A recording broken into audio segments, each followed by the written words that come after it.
Provérbios 18, 22, irmãos. Vamos ler juntos? Provérbios 18, 22. O que acha uma esposa, acha o bem, e alcançou a benevolência do Senhor. O que acha uma esposa, acha o bem, e alcançou a benevolência do Senhor. Provérbios 19, 14. Diz assim, Provérbios 19, 14. A casa e os bens vêm como herança dos pais, mas do Senhor a esposa prudente. Do Senhor vem a esposa prudente. Provérbios 14, verso 1. Provérbios 14, 1.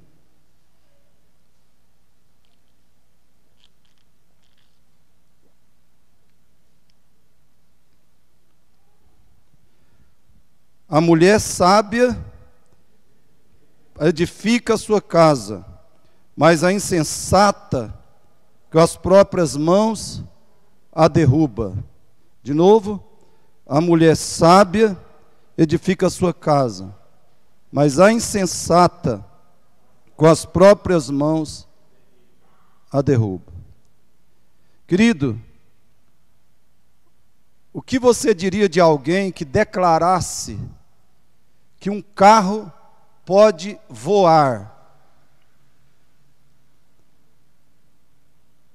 O que você diria de alguém que tentasse fazer um carro voar? Certamente você diria que essa pessoa enlouqueceu. Pois bem, a grande maioria da humanidade hoje está vivendo a pior forma de loucura. E uma das maiores evidências disso é o que a nossa sociedade tenta fazer com o casamento. O que a nossa sociedade está fazendo com o casamento. Uma verdadeira insanidade.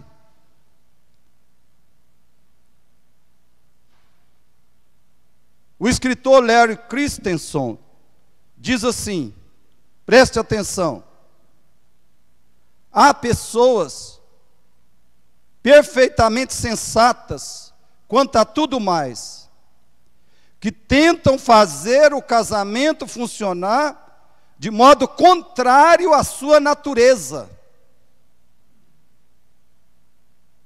Alguém que lançasse seu carro no abismo, esperando que ele voasse, estaria fazendo um papel ridículo, se não trágico.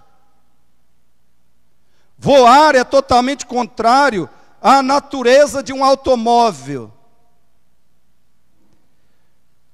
Deus determinou papéis específicos para o marido e a mulher no casamento. Deus determinou papéis específicos para o marido e a mulher no casamento. E esses papéis são parte da natureza básica do casamento. Ignorá-los ou procurar inventar substitutos para eles é expor o relacionamento conjugal a um desastre. Meus queridos, tenho toda certeza, o casamento só pode ser de fato duradouro e feliz se e quando o padrão de Deus for obedecido. Deus tem um padrão para o casamento. Deus tem uma norma, um plano, uma estrutura para o casamento. E quando esse sistema de Deus, essa estrutura de Deus, quando esse padrão divino é quebrado, é alterado, é desobedecido, é ignorado, a ruína acontece. Só obedecendo à estrutura, o padrão de Deus para o casamento é que ele pode ser duradouro e feliz. Não perfeito, mas duradouro e feliz. Hoje em dia, muitos evangélicos vivem casamentos bastante insatisfatórios ou já totalmente fracassados, porque eles persistem em tentar fazer carro voar. Pessoas que estão com a Bíblia na mão, pessoas que até estão ouvindo pregações sobre casamento, estão muito insatisfeitas, infelizmente, continuarão assim com o seu casamento, ou terão seus casamentos totalmente fracassados, porque estão tentando fazer carro voar. Ou seja, eles persistem em desobedecer às determinações de Deus para o casamento.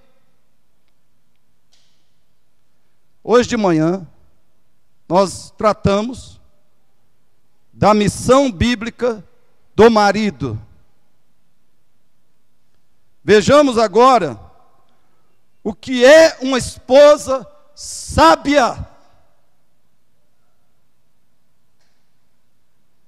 Vejamos agora o que é uma esposa prudente e que é benevolência do Senhor para o seu marido. Vejamos agora qual é a missão divina para a esposa. Uma esposa sábia, irmãos, ela se adequa, ela se adapta, ela se dedica à missão de Deus para ela, ao chamado de Deus para ela no casamento. Ela acolhe esse chamado, essa missão, com todo o seu coração, com alegria, com entusiasmo e com louvor a Deus. Ela abraça o seu chamado, a sua missão de esposa, segundo o propósito de Deus. Ou seja, ela é o que a Bíblia chama de esposa sábia, prudente, e que é uma manifestação da benevolência de Deus na vida do seu marido. Qual é a missão de uma esposa? Primeiro lugar, espero que você entenda, se for possível ler ali, ser auxiliadora do marido. Vamos falar juntos? Ser auxiliadora do marido. Isso aqui já diz o que é a função, o chamado essencial da esposa na família. Olha Gênesis 2:20. Deu nome o homem a todos os animais domésticos, às aves do céu e a todos os animais selváticos. Porém, para o homem, todavia, não se achava uma auxiliadora que lhe fosse idônea. E como não se achava essa auxiliadora? Olha o que Deus fez, Gênesis 2:18. Disse mais o Senhor Deus: não é bom que o homem esteja só. Far-lhe-ei uma auxiliadora que lhe seja idônea. Querido, auxiliadora idônea significa que a mulher veio a existir para ser uma complementadora eficiente e eficaz do homem. Ela não veio, a mulher, olha, a palavra é auxiliadora. A palavra já diz tudo. O chamado da mulher não é para ser a líder, não é para exercer o governo, a liderança, a autoridade sobre o marido e a família, é para ser auxiliadora. Quando isso entrar no coração da esposa, e ela abraçar e pedir a capacitação de Deus, ela vai ser maravilhosamente bem-sucedida.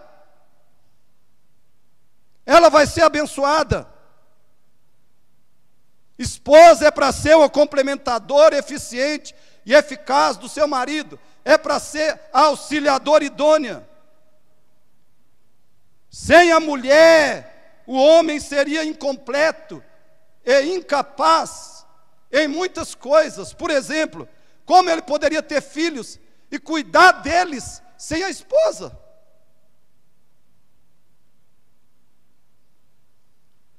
Então vejamos, como a esposa pode e deve ser auxiliadora idônea.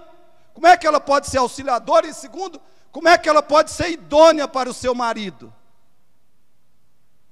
Eu vou citar apenas 9 formas.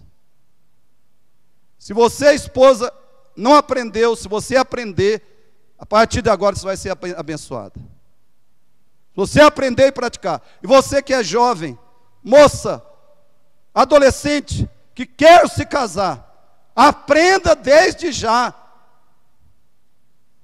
É o melhor, é a única opção para você. Se não aprender isso aqui, não se case. Primeiro, o que é uma auxiliadora idônea? 9 formas de ser auxiliadora idônea. Ela deve ser intercessora, fervorosa pelo marido e os filhos. É a melhor maneira de uma esposa ajudar, apoiar, dar suporte ao seu marido em todas as questões e situações da vida. Ser intercessora fervorosa pelo marido e os filhos. Segundo, ela deve atuar sempre que necessário como conselheira do marido. A mulher inteligente, a mulher sábia, ela tem percepção de quando o marido está talvez agindo de modo equivocado, ou planejando fazer algo errado. E ela deve estar atenta para aconselhá-lo na sabedoria de Deus. Segundo, ela deve ser dedicada e eficaz no cuidado da casa e dos filhos. O marido vai ficar extremamente feliz ao perceber isso. A dedicação e a eficácia da esposa no cuidado da casa e dos filhos. Quarto, ela deve ensinar e corrigir os filhos. Ensinar e corrigir os filhos segundo a orientação do seu marido, a não ser que ele oriente algo contrário à Bíblia. Quinto, ela deve ser zelosa e diligente em auxiliar o marido no culto familiar, inclusive lembrá-lo quando ele esquecer, né? Auxiliar o marido no culto familiar, no ensino dos filhos e na participação da igreja. O marido deve liderar a sua família na vinda aos cultos, na presença aos cultos, na melhor participação nos cultos da igreja. E a mulher tem que ser o reforço poderoso disso tudo. 6, ela deve ajudá-lo na administração eficaz do dinheiro. Administração eficaz do dinheiro, evitando desperdícios e também compras e gastos desnecessários. Mulher gastadeira não é auxílio, é falência. Falência financeira. 7, ela deve auxiliar o marido a fugir das tentações sexuais. E isso ela pode fazer de vários modos, mas o modo principal de fazer isso é concedendo a ele a devida satisfação sexual. Depois os maridos e esposas leiam 1 Coríntios 7, 3 a 5. Leiam e meditem. Entendam o que esse texto está ensinando. Oitavo, ela deve sempre manifestar solidariedade, encorajamento ao marido na missão dele, que é extremamente difícil. O marido precisa de uma esposa solidária, uma esposa que o encoraje, uma esposa que o reanime. Nono lugar, quando e se possível, ela deve realizar algum trabalho com o fim de complementar o salário do marido, caso isso seja absolutamente necessário. Sabe um problema que nós temos aqui? É que isso aqui virou regra.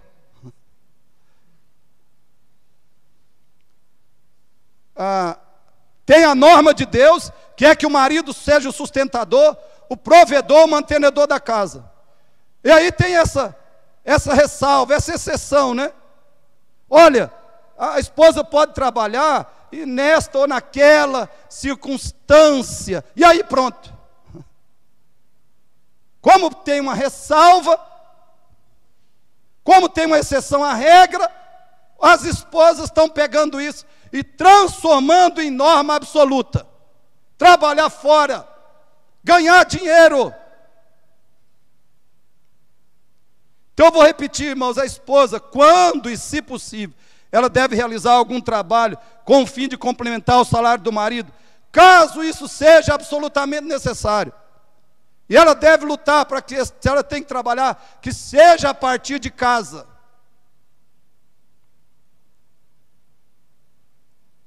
Então, queridos, auxiliadora significa que em todas as questões e situações da sua missão, o marido pode contar com o suporte amável da esposa. Segunda função da missão da esposa. Vamos falar juntos? Ser submissa ao marido. Ser submissa ao marido. Sem isso, ela não será auxiliadora. Ou ela é submissa e é auxiliadora, ou é insubmissa e a função, o propósito para o qual ela foi criada já foi para o lixo. Deus criou a esposa para ser auxiliadora. Aí ela não é auxiliadora. Ela é a autoridade. Ela é o governo do lar. Ela é a líder da casa. Acabou o propósito com que Deus a criou. Ela destruiu esse propósito.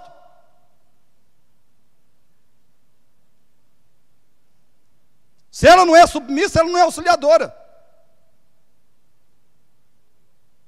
Olha Efésios 5, 22 e 24, irmãos.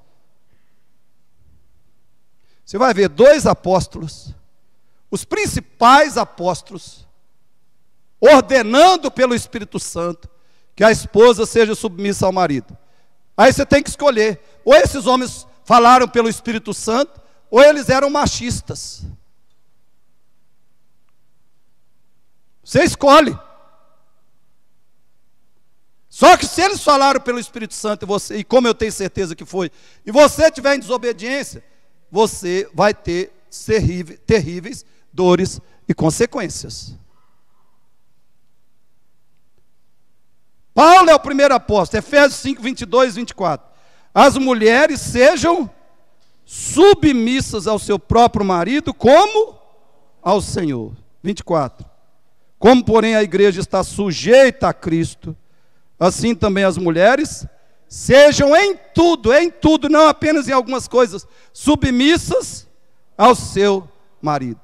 Colossenses 3,18, Paulo continua: esposas, sejam submissas ao próprio marido, como convém no Senhor. Ainda Paulo, Tito 2, 4 a 5. Qual é a função da mulher?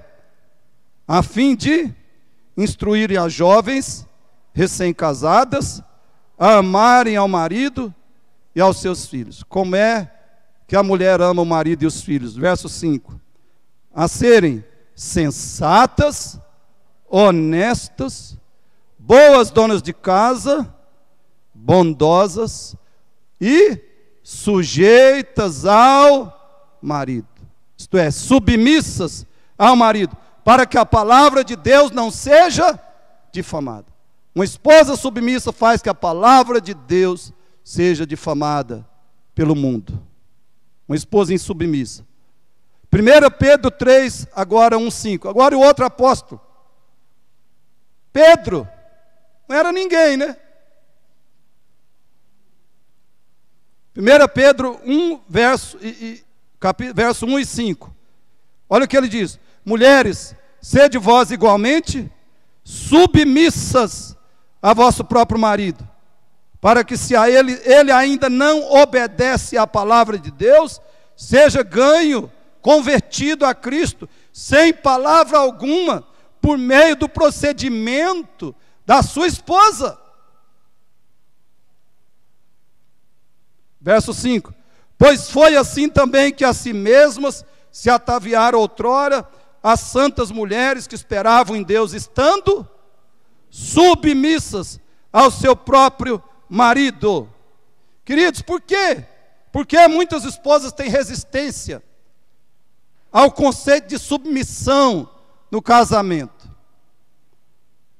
A primeira razão, obviamente, é a tendência do coração humano para a rebeldia e a independência.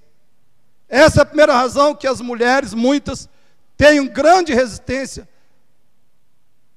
a serem submissas no casamento. O coração humano tem uma tendência terrível para a rebeldia e a independência. Mas tem outra razão. Uma das grandes razões é a falta de compreensão verdadeira do que Paulo quis dizer com submissão. Veja o que não é submissão bíblica da esposa. Escute bem, o que não é submissão bíblica da esposa. Primeiro, não é inferioridade. Não quer dizer que a mulher tem menos valor, menos inteligência ou menos capacidade do que o homem. Ser submissa ao marido, quando a mulher é chamada a isso, não é porque ela é um ser humano de categoria inferior ao homem.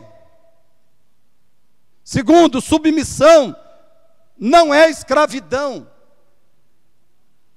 Não é ter apenas deveres. Quando Deus chama a mulher para ser submissa, não quer dizer que ela tem apenas deveres e não tem direitos e privilégios no casamento. Não é ser explorada, usada, humilhada pelo marido. Muito menos é ser violentada. Ser submissa não quer dizer se sujeitar passivamente a algum tipo de violência da parte do marido. Terceiro, submissão não é autoanulação. Não significa que a esposa não possa dar opinião, conselho ou questionar alguma conduta errada do marido. Então, o que é submissão? Veja três marcas de uma esposa biblicamente submissa.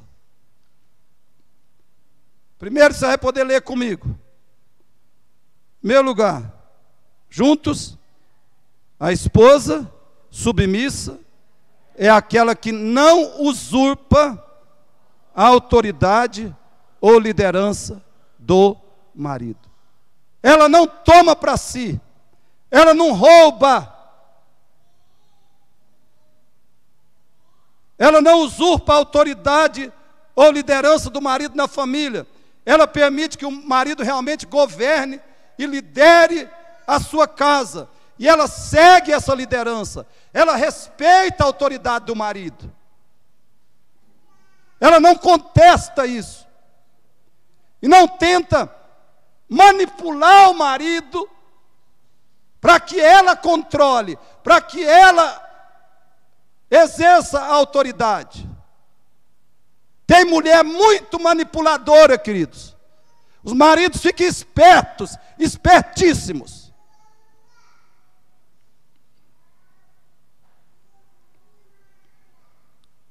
Segundo, juntos, a esposa submissa é aquela que não tenta realizar os seus próprios sonhos e projetos pessoais, profissionais, financeiros, colocando em segundo lugar o casamento, a casa e os filhos. Querido, guarde essa palavra no seu coração.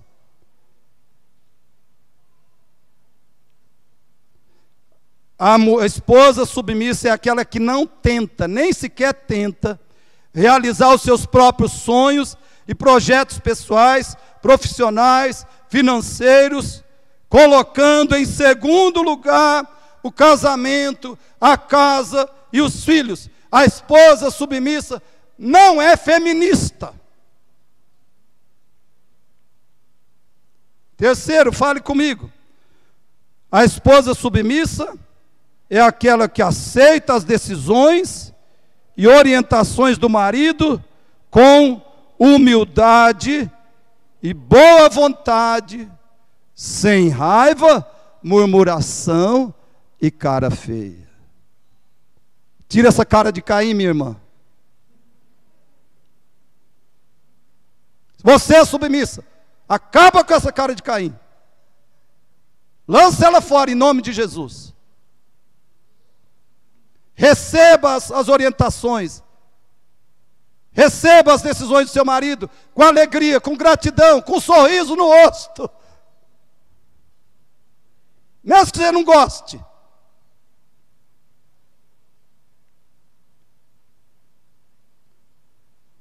Veja o testemunho de um marido cujo esposo ganhou para Cristo através da sua submissão.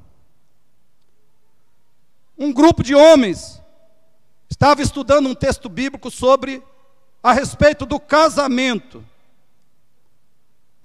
Aí eles resolveram dedicar alguns momentos ali para uma meditação silenciosa. E cada um deles anotou as coisas que lhe ocorreram, as ideias que lhe vieram, enquanto meditavam. Depois eles leram uns para os outros o que tinham escrito. Um deles preferiu expressar seus pensamentos na forma de oração. E ele escreveu essa oração: Senhor, eu te agradeço por minha esposa Cristim. Eu te louvo pelo teu plano e providência que me levaram a encontrá-la. Agradeço-te, Senhor, por sua paciência, perseverança e orações durante os 12 anos de casamento que eu vivi sem te conhecer. Eu te louvo, Senhor, pela salvação que eu finalmente recebi através da sua paciência e perseverança e orações. Senhor, coloca ao seu lado os teus anjos e guarda-a. Obrigado, Senhor Jesus.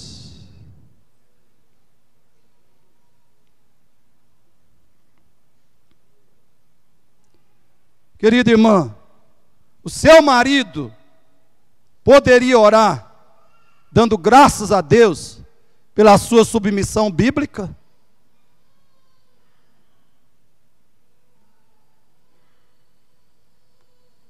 Às vezes, irmãos, o marido não muda, porque a esposa está pior do que ele.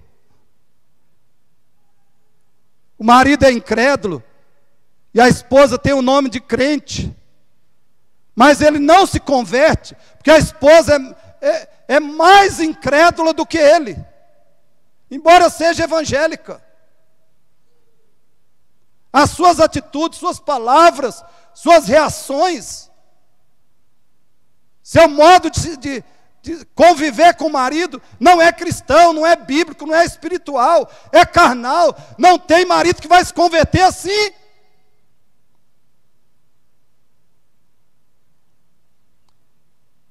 Peço que cada irmã que está insatisfeita com o marido, medite bastante em 1 Pedro 3, 1 a 3.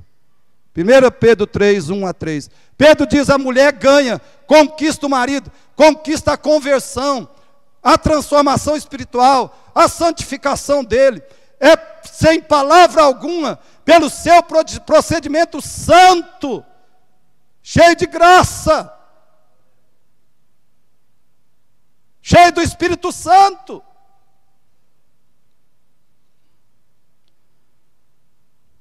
Terceira função da missão do marido, juntos,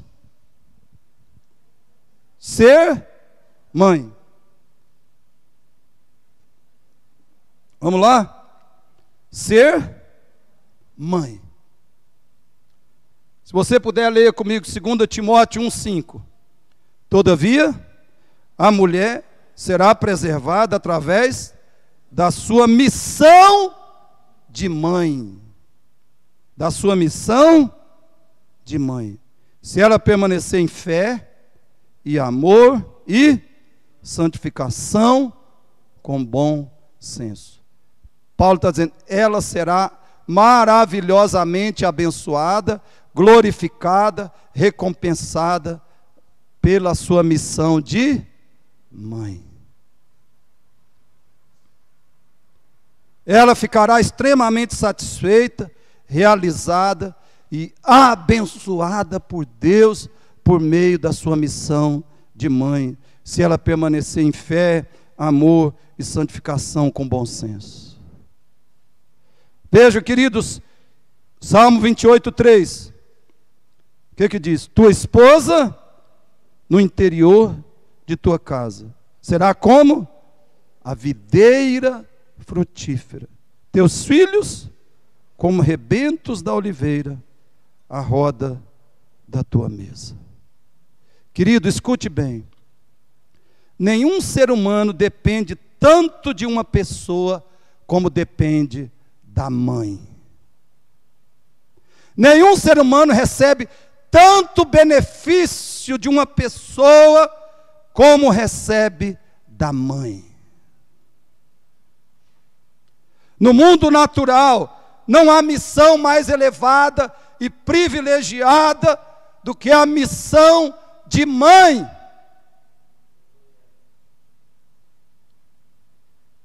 E para quem Deus concedeu essa glória? Precisamente para a mulher. Deus falou, vou criar um outro ser humano, além desse Adão aí, vou criar um outro ser humano que vai ser mãe. Que vai ter o maior privilégio, a maior glória deste mundo, que é ser mãe. Queridos, é horrível, é extremamente doloroso ver o que o feminino, papel da mulher. Tem esposa casada, que se recusa a ser mãe, se recusa a ter um filho, um único filho. E a questão do aborto, não dá nem para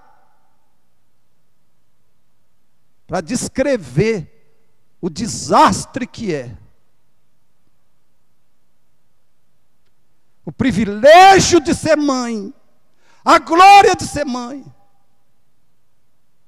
sendo completamente pisoteados, cuspidos. Essa missão gloriosa que Deus concedeu à mulher, sendo jogada na lata do lixo, porque o meu corpo,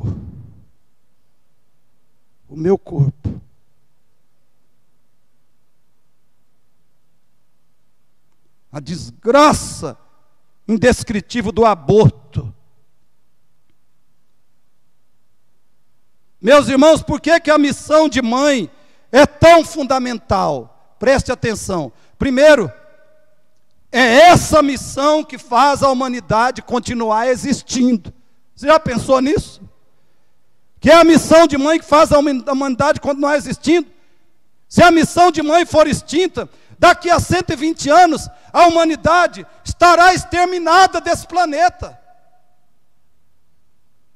Segundo, é essa missão que traz ao mundo os filhos da aliança, as gerações sucessivas de eleitos de Deus. Deus quer que as suas filhas, que as suas servas, que as discípulas de Cristo sejam mães, porque Ele quer trazer a esse mundo a próxima geração de eleitos dEle e da sua igreja.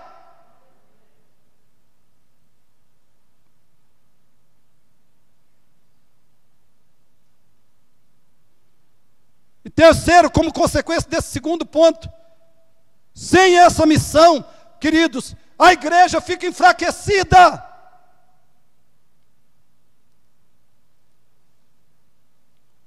Muitas vezes, os cristãos mais frutíferos neste mundo são filhos de casamentos e lares cristãos, são pessoas que nasceram no chamado berço bíblico.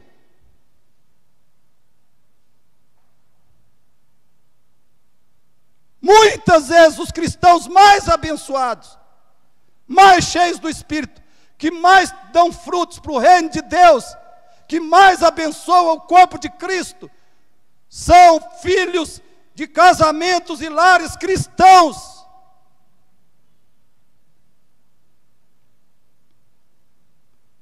Quando é claro, os pais cumprem, né? Cumprem a sua função, o seu chamado, de educar os filhos na disciplina, na demonstração, no Evangelho do Senhor.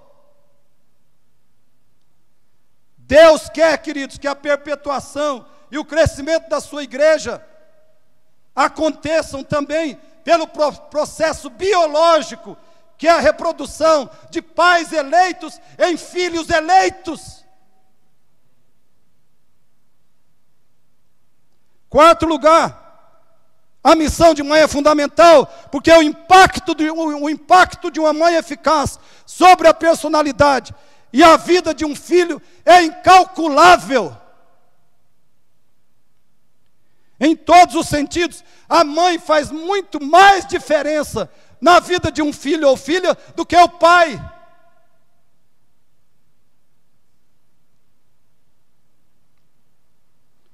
Portanto, meu querido, respeitando as posições contrárias, eu devo dizer o seguinte: eu acho que é errado. Irmãos, é com amor que eu falo isso, não é querendo criticar e nem condenar ninguém. Espero que você entenda. Eu acho que é errado e até pecado a esposa decidir ter um só filho, sem que ela pode ter mais. Ela tem condições de ter mais filhos, e o marido deseja isso. Tem esposas que impõem isso ao marido, esposas crentes, que dizem: mas não, eu vou ter só um filho. O marido fala: não, mas eu queria ter 3. Não, mas eu quero ter só um. E acabou. Isso é o cúmulo da insubmissão.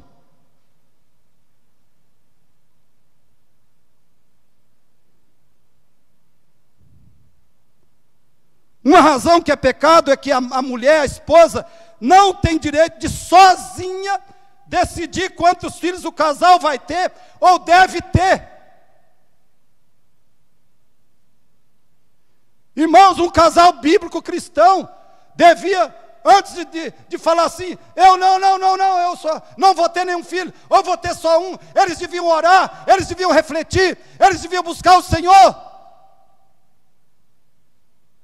Eles deviam buscar saber do Senhor, tanto a mulher quanto o homem. Essa tinha que ser a motivação.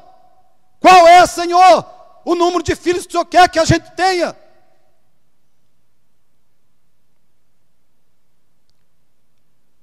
E dentro da sensatez, dentro dos limites da sensatez bíblica cristã, é que eles decidem que número de filhos vai ter. Agora, irmãos, a mulher fala assim: não, nós só vamos ter um e acabou. Isso não é de Deus.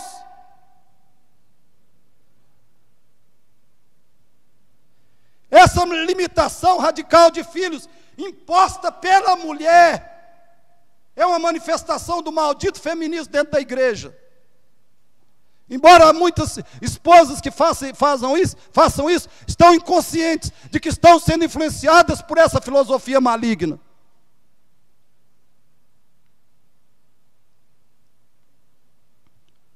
Uma mulher cristã, meus queridos, uma mulher cristã deve ver o seu papel de mãe como a sua maior glória, depois da sua própria salvação em Cristo Jesus. Guarde isso no seu coração. A sua missão de mãe é a sua maior glória depois da sua salvação em Cristo.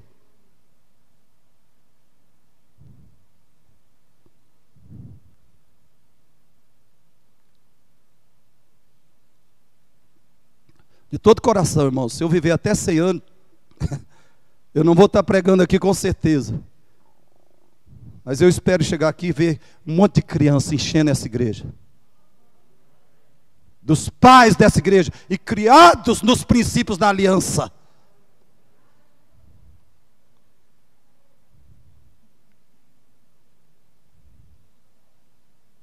Eu espero saber que os pais, maridos, casais dessa igreja têm 2, têm 3, têm 4, até mais filhos.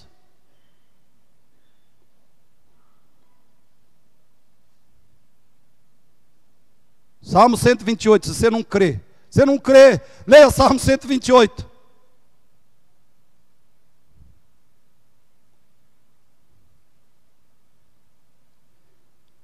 Quarto lugar, o que é uma missão de mãe, irmãos? Uma função? Ser educadora de filhos.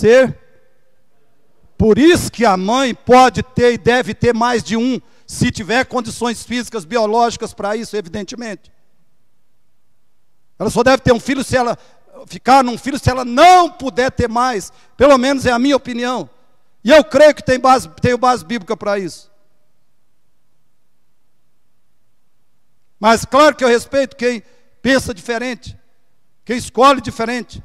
É você e Deus. É você e Deus. Por isso que a mãe deve ter mais de um filho, mas para ser educadora deles como Deus a chamou para ser. Não para negligenciar e gerar filho para o pecado, para o diabo e para o mundo. Se for assim, é melhor não ter nenhum.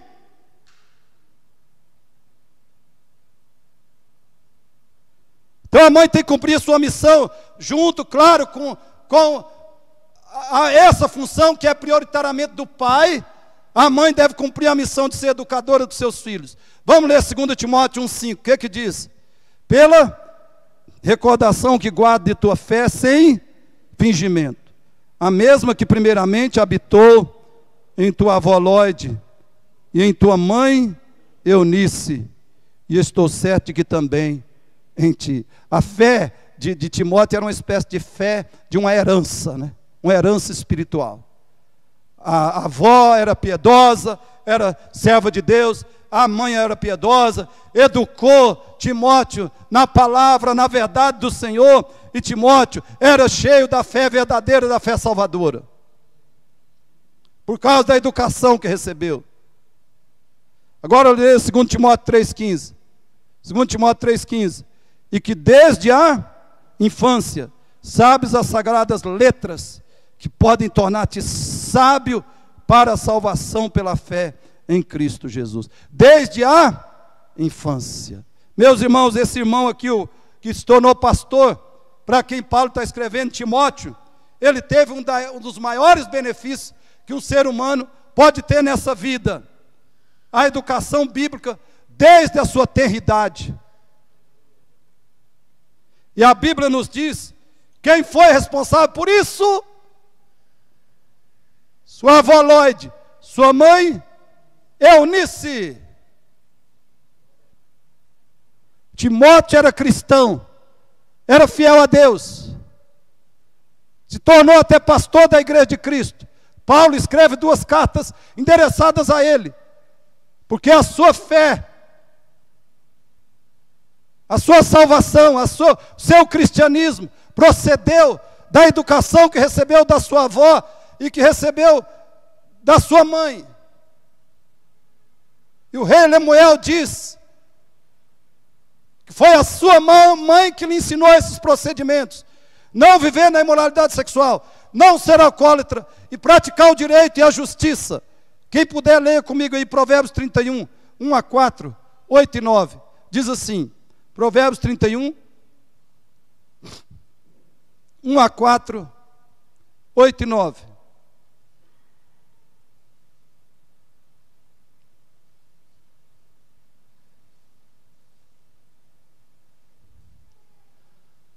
Diz assim a palavra de Deus: palavras do rei Lemuel de Massá, as quais lhe ensinou sua mãe.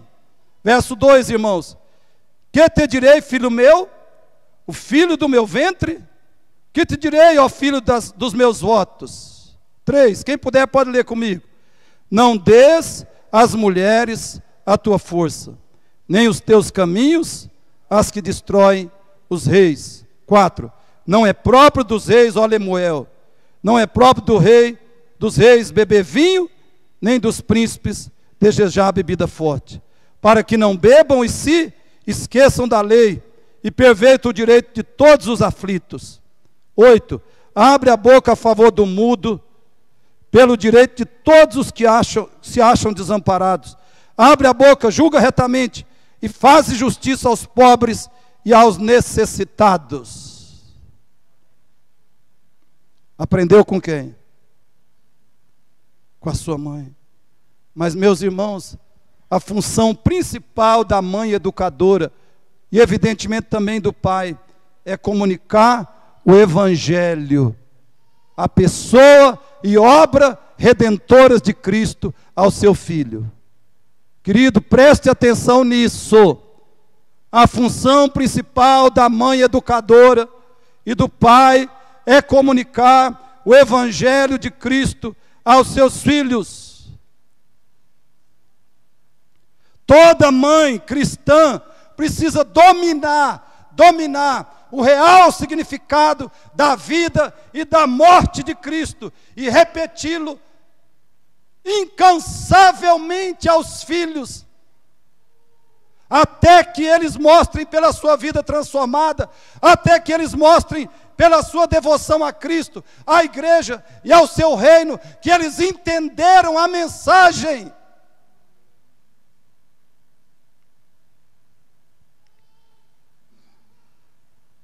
Querido, eu espero, querida mãe, que você não esteja ensinando o seu filho apenas não mentir, não ser mal, não desobedecer. Eu espero que você esteja ensinando o seu filho como ele pode ser justificado na presença de Deus, como ele pode ser aceito por Deus, revestido da justiça de Deus, regenerado pelo Espírito Santo, como ele pode ser libertado do império das trevas e transportado para o reino do Filho do amor de Deus. Espero que você esteja ensinando o Evangelho para o seu filho. Toda mãe cristã, todo pai cristão precisa dominar, ou seja, poder falar, ensinar com facilidade sobre a vida, a pessoa, a morte de Cristo. Para os filhos, o que é que significa a encarnação de Jesus? O que é que significa a vida dele sem pecado? O que é que significa a morte dele, a ressurreição dele? Qual o significado disso? Qual a implicação para o ser humano?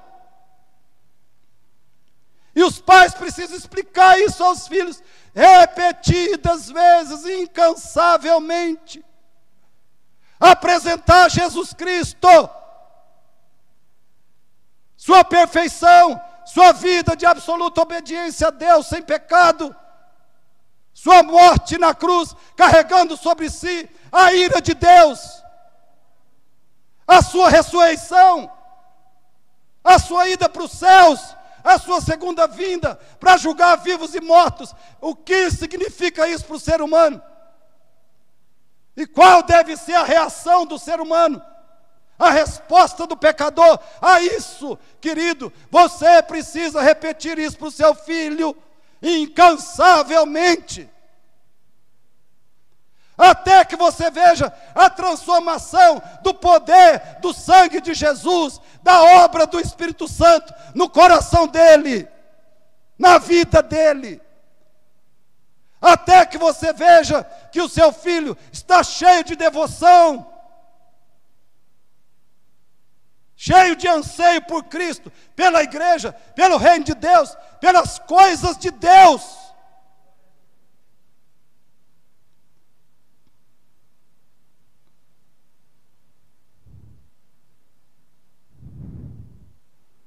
Eu espero que você não seja surdo para a palavra de Deus. Está claro, querido? Está claro na sua mente, bem claro.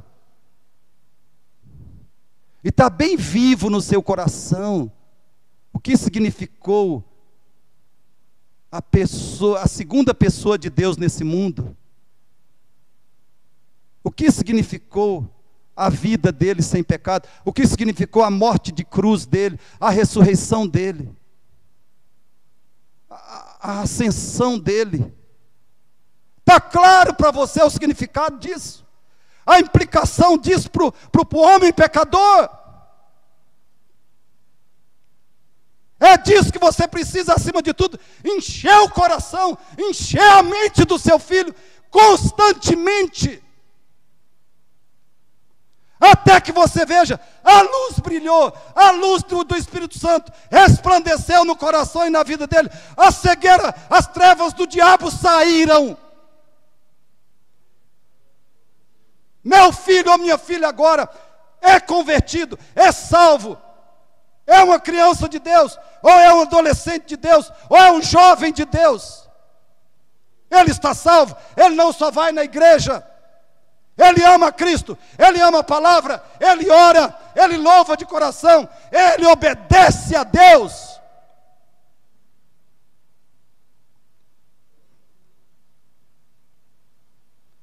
É isso que você está fazendo, querida. É isso que você está fazendo, pai.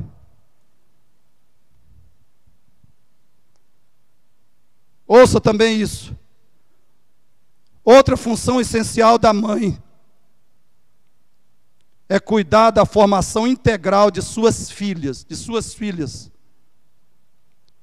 ensinando-lhes desde a mais tenra idade tudo o que diz respeito à sua feminilidade, educação sexual, moda, comportamento social, tarefas domésticas, habilidades manuais, comportamento com o sexo oposto e etc. A mãe é a principal educadora das filhas. No sentido do gênero. Na questão do gênero, é a mãe que é a maior responsável.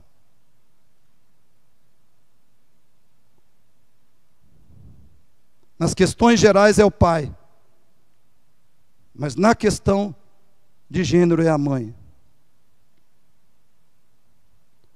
Quinto e último lugar, queridos. Qual é a última função bíblica que nós encontramos nas Escrituras para a esposa? Ser administradora do lar. De novo, ser administrador do lar. Tito 2,5 diz o quê? A serem sensatas. Como devem ser as esposas? Sensatas, honestas, boas donas de casa. Devem ser o quê?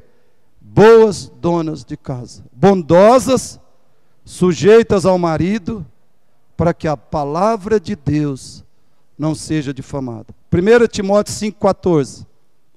Quero, portanto, que as viúvas mais novas se casem, criem filhos, sejam o quê?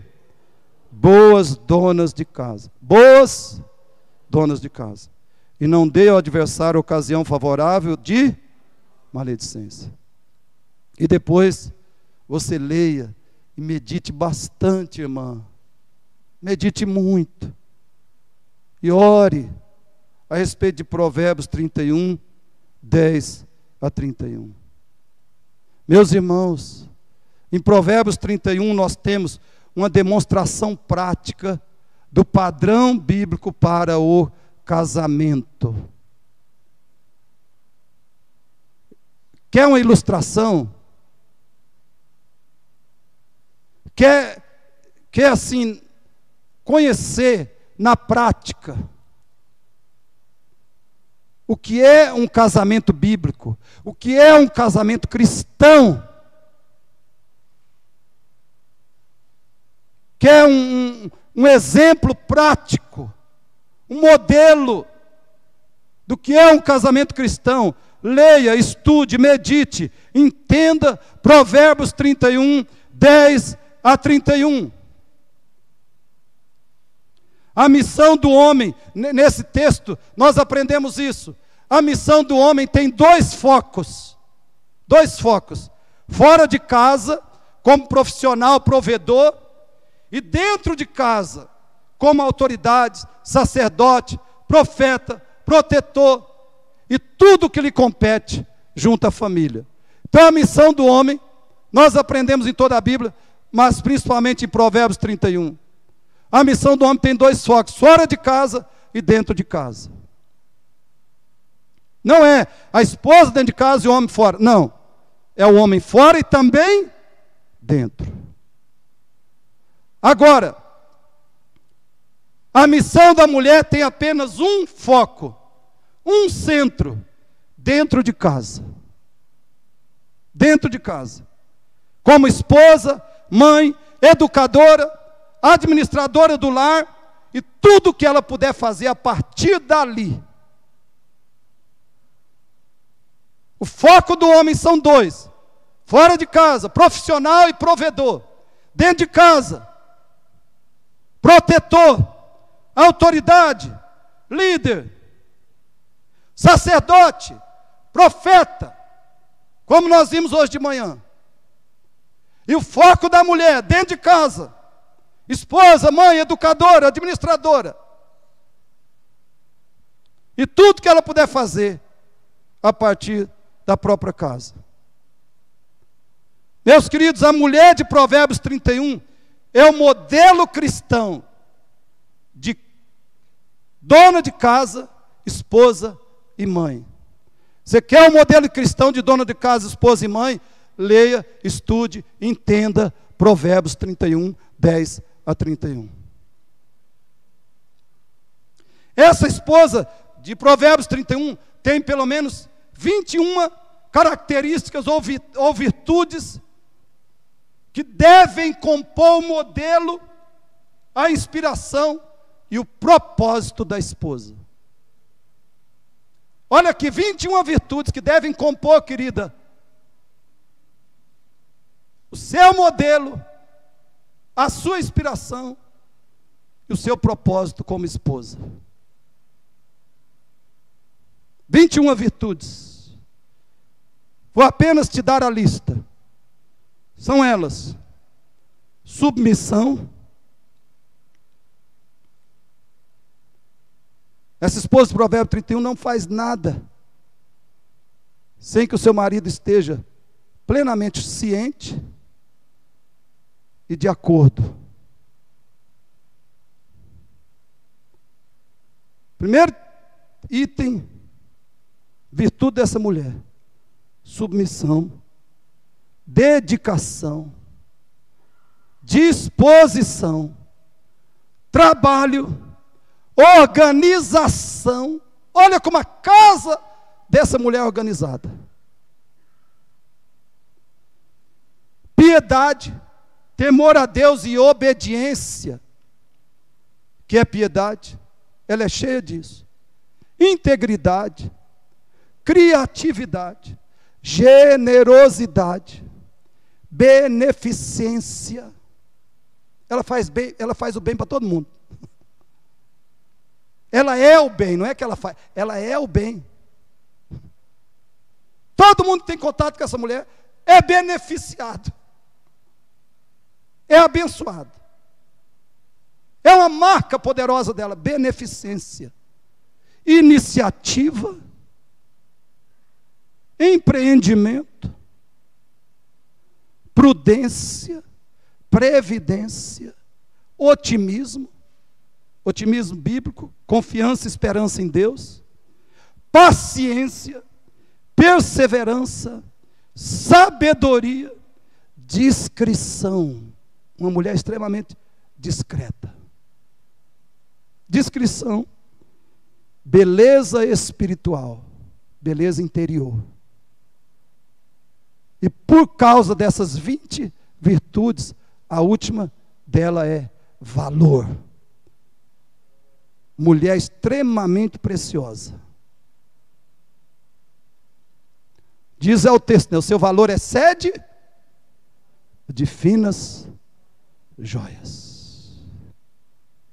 E meus irmãos, o que é mais admirável é que essa mulher aplica todas essas virtudes na administração do seu lar, em benefício total do seu marido, dos seus filhos, do seu relacionamento conjugal. Ela usa todas essas virtudes, ela concentra tudo no lar. Tudo que ela faz é centrado no casamento, nos filhos e na boa ordem da sua casa. E, consequentemente, ela é uma mulher realizada e feliz. Uma mulher realizada e feliz. Por quê? Ela está totalmente dedicada, consagrada à missão de Deus para a mulher. Por isso que ela é copiosamente abençoada, realizada e feliz. Ela tem um chamado de Deus, e esse chamado é a paixão dela, é a vida dela, é a felicidade dela.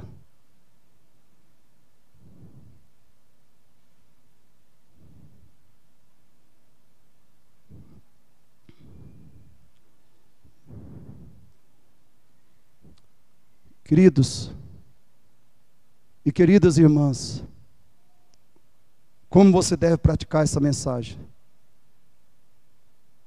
Como você deve praticar?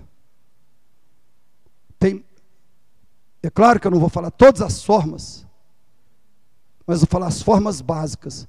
Que se você praticar essas formas básicas aqui, depois essa mensagem que você acabou de ouvir em prática, você praticar essas formas básicas, você vai estar vivendo, praticando, vivenciando as outras maneiras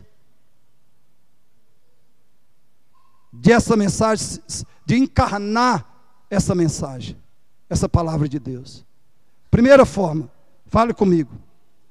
Memorize as 5 palavras centrais da missão da esposa. Memorize as 5 palavras centrais da missão de uma esposa bíblica, cristã e cheia do Espírito Santo. Quais são essas palavras, irmãos? Falem comigo. Auxiliadora, submissa, mãe, educadora e administradora. Memorize, minha irmã, por favor. Segundo, se você não tem cumprido a sua missão de esposa, se arrependa. Se arrependa, eu espero que você se arrependa e confesse a Deus esses graves pecados, porque você não está cumprindo, você não está vivendo a razão, o propósito para o qual Deus te criou. Já pensou isso, querido? a grandeza desse pecado? Já pensou a magnitude desse pecado? Você não está vivendo o propósito para o qual Deus te criou.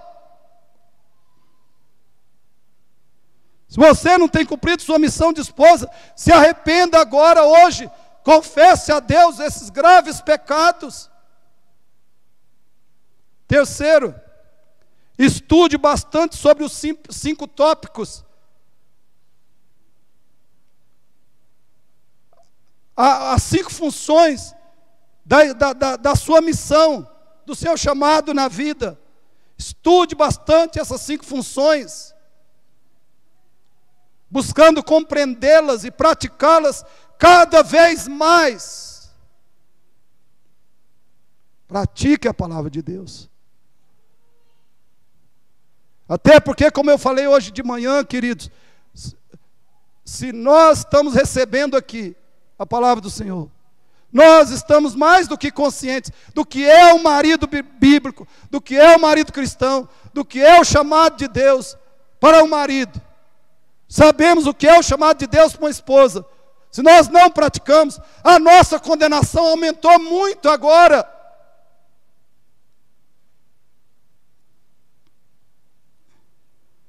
Quarto, juntos, ore e se dedique com persistência a se tornar cada dia mais uma esposa bíblica. Ore, querida. Eu espero em Cristo. Eu espero em Deus. Que de todo o coração, pela graça de Deus, você faça isso. Tem muitas coisas em jogo. Muitas coisas preciosas em jogo. Ore e se dedique com persistência a se tornar cada dia mais uma esposa bíblica.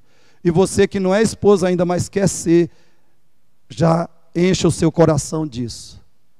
E fala assim, eu vou começar já a aprender, estudar, eu vou dar prioridade a isso. E quando eu me casar, eu já vou estar bastante desenvolvida na missão de uma mulher, de uma mãe e de uma esposa, segundo o coração de Deus. E qual é, meus irmãos, a função do marido em relação à missão da esposa? O marido deve conhecer bem essa missão e deve cooperar da melhor forma com a sua auxiliadora. Então você que é marido, ou será, entenda cada dia também melhor, aprenda a missão de uma esposa e seja o melhor cooperador com a sua auxiliadora. Feche seus olhos. Antes de orar, eu só tenho que te dizer isso. Se Cristo não for o seu Senhor e Salvador, de fato, você só vai fazer esforço inútil. Então eu te convoco agora em nome de Jesus. Se Cristo não é ainda seu Senhor e Salvador, tem certeza que você já é convertido? Você amou essa palavra? Essa palavra, o seu coração se regozija com as verdades de Deus? Se regozija o seu coração? E você diz, é isso que eu vou me dedicar a viver, a ser e a viver. Se não é essa, querida, a sua disposição, entregue sua vida a Jesus Cristo agora. Entregue sua vida a Jesus agora. Creia nele. Jesus falou, Jesus convocou todo pecador. O reino de Deus está próximo. Arrependam-se e creiam no Evangelho. A vida de Cristo, a morte de cruz, a ressurreição, o senhorio dele para a sua salvação. Comece a seguir Jesus, servir a Ele com todo o seu coração e vida. Receba Jesus como seu único Senhor e Salvador nessa noite. E assim você será capacitado pelo Espírito Santo a cumprir a missão de marido, a cumprir a missão de esposa. Pai, eu te suplico em nome de Jesus Cristo. Eu te imploro, Pai, eu te imploro. Tenha misericórdia de nós, Senhor. Tenha misericórdia. Tenha compaixão de nós. Nos dê tua graça. As obras, as operações profundas e poderosas do teu Espírito em nossos corações. Para que nós sejamos praticantes. Para que nós amemos. E que a tua palavra seja o nosso estilo de vida, Senhor. O estilo de vida dessa igreja. De cada pessoa que ouviu aqui. Em nome de Jesus, eu oro e te agradeço. Amém. Amém.